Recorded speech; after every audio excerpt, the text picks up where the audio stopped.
பாபா ஓர் கருணாலயம், பாதம்தான் கமலாலயம். பாபா ஓர் கருணாலயம், பாதம்தான் கமலாலயம். சாய் அப்பா உறவுகள் அனைவருக்கும் வணக்கம். சாய் அப்பா மேல நம்பிக்கை வைத்து அவரை நினைத்து கொண்டு இருக்கும் உங்கள் அனைவரின் வேண்டுதலையும் சாய் அப்பா நிறைவேற்றுவார். நல்லதையே நினைப்போம், நல்லதே நடக்கும் என்றும் சாய் அப்பாவின் அருள் உங்களுக்கு இருக்கும். நம் மனதிற்கு இதமான சாய் அப்பாவின் இன்றைய அருள்மொழியை கேட்போமா? அன்பு குழந்தையே, என் மனதிற்கு பிடித்தமான செல்ல குழந்தை நீ, உனக்கு நான் அள்ளி அள்ளி தரப்போகிறேன். இத்தனை நாட்களாக நீ பட்ட கஷ்டங்கள் எல்லாம் ஒரு முடிவுக்கு வந்துவிட்டது. உன் கடன் சுமை தீரும். உன் குழந்தைகள் உனக்கு பெருமை சேர்ப்பர். திருமணம் தடைப்பட்டு கொண்டே இருந்தது, அதுவும் நீங்கி மிக விரைவில் உன் மனதிற்கு பிடித்த ஒரு உறவு ஒன்று உன்னை தேடி வரும். மிகப்பெரிய அற்புதம் உன் வாழ்க்கையில் நடக்கும். இனி நீ கவலைப்பட வேண்டிய அவசியமும் இருக்காது. இனி ஜெயமாக இருப்பாய். இன்னும் கொஞ்ச நாள்தான். நீ ஆசைப்பட்டது மாதிரி உன் வாழ்க்கை மாறும். என் மீது நம்பிக்கை கொள். கண்டிப்பாக நான் உனக்கு ஒரு நல்ல வாழ்க்கையை அளிப்பேன். இன்னும் சில தினங்களில் வெற்றி மேல் வெற்றி பெற்று சீரும் சிறப்புடன் இருக்க போகிறாய். அதனால் உன் மனதில் இருக்கும் அனைத்து எதிர்மறை எண்ணங்களையும் அழித்துவிடு. நன்றாக இருப்பேன், லட்சியத்தை அடைவேன் என்று முதலில் நீ நம்பிக்கையாக இரு. அப்போதுதான் உன் வாழ்வில் அமைதியும் வெற்றியும் ஏற்படும். நான் நேர்மையாக நல்ல எண்ணமாக தான் சிந்திக்கிறேன், ஆனால் நான் எதிர்பார்க்கும் எந்த நன்மையும் நடக்கவில்லை, கெடுதலே நடக்கிறது என்று புலம்பாதே. சில விஷயங்களில் நீ எதிர்பார்த்தது நடக்காமல் போனால் அது உனக்கு தீமைதான் என்று முடிவு செய்யாதே. வாழ்வில் நினைத்தது நடக்க நல்ல நேரம் ஆரம்பமாக வேண்டும். உனக்கு விரைவில் நல்ல நேரம் ஆரம்பமாகிவிடும். அப்புறம் பார், நீ தொட்டதெல்லாம் வெற்றிதான். அதுவரை வாழ்க்கையில் ஏற்ற இறக்கமான சூழ்நிலை இருப்பது இயல்பே. ஆனால் எது உன் வாழ்வில் ஏற்றம் இறக்கம் என்று நீ முடிவு செய்வதை விட காலம் அதை முடிவு செய்யும் போது இது ஏன் இப்படி நடந்தது என உனக்கு புரியும். கவலைப்படாமல் உன் கடமையை செய். அன்பான, நிறைவான, மகிழ்ச்சியான வாழ்க்கையை என் ஆசிர்வாதங்களுடன் நீ நன்றாக வாழ்வாய். அதுவரை உன் கர்ம வினைகளால் உனக்கு ஏற்படும் சுகத்தையும் துக்கத்தையும் நீ அனுபவித்தே தீர வேண்டும். ஆயினும் விதியால் நிர்ணயிக்கப்பட்டதை நம்பிக்கையும் பொறுமையும் இருந்தால் சுலபமாக அதை நீ எதிர்கொள்ளலாம். முதலில் நீ பொறாமையை வென்றிடு. நீ வெறுக்கும் மனிதர்கள் வளம் பெற்றால் உனக்கு என்ன நஷ்டம் ஏற்பட்டுவிட்டது? அவர்களுக்கு கிடைத்தது அவர்கள் செய்த பாக்கியம்.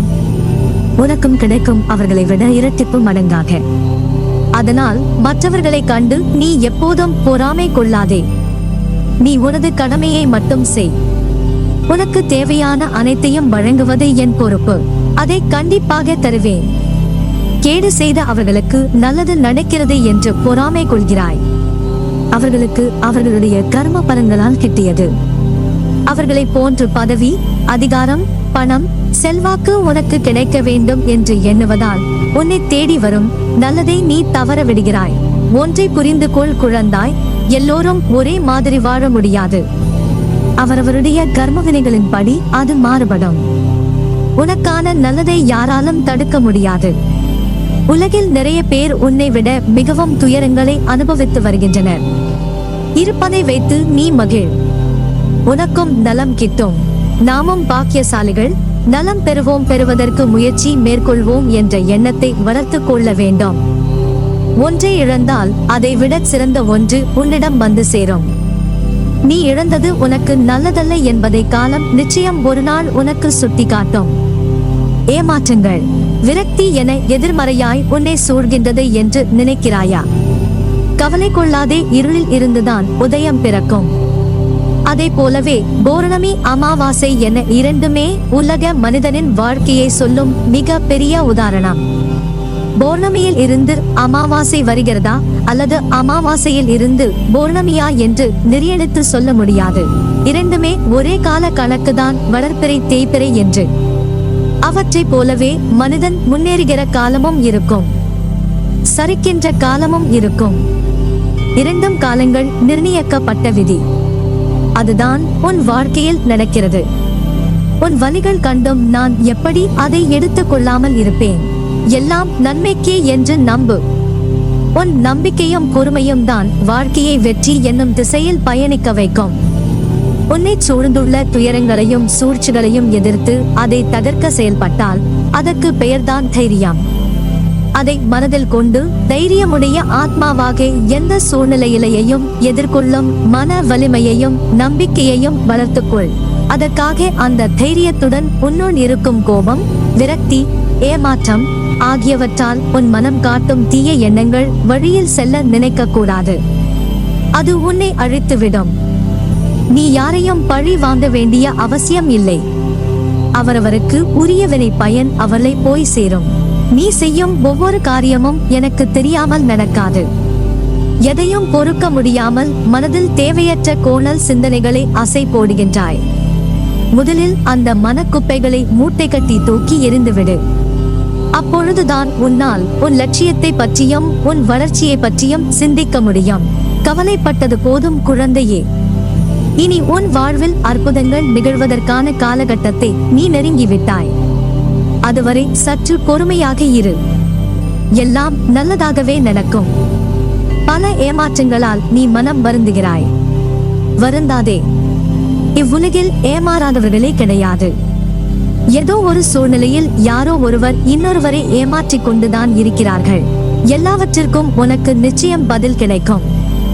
நேர்மையாகவும் உள்ளபூர்வமாக இருக்கும் உன்னை ஏமாற்றியதற்கான அந்த தீவினை நிச்சயம் அவர்களை போய் சேரும்.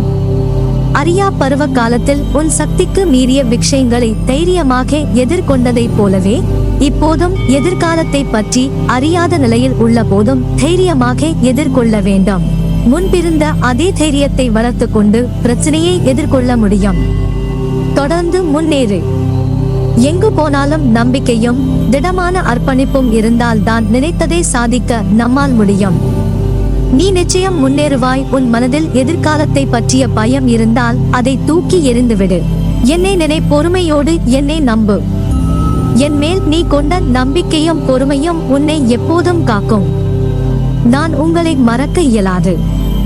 நீங்கள் என் அனுக்கிரகத்தை விரும்புகிறீர்களா? நீங்கள் எனக்கு மிகவும் நெருங்கியவர்கள். நான் உங்களுக்கு மிகவும் நெருக்கமானவன். எப்போதும் உங்களுடனே இருப்பேன். நான் இருக்கிறேன். என் நேரமும் உன்னை பாதுகாத்துக் கொண்டுதான் இருக்கிறேன்.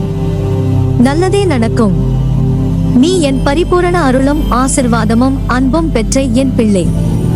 இனி நீயும் உன் குடும்பமும் சீரும் சிறப்புமாக இருப்பீர்கள்.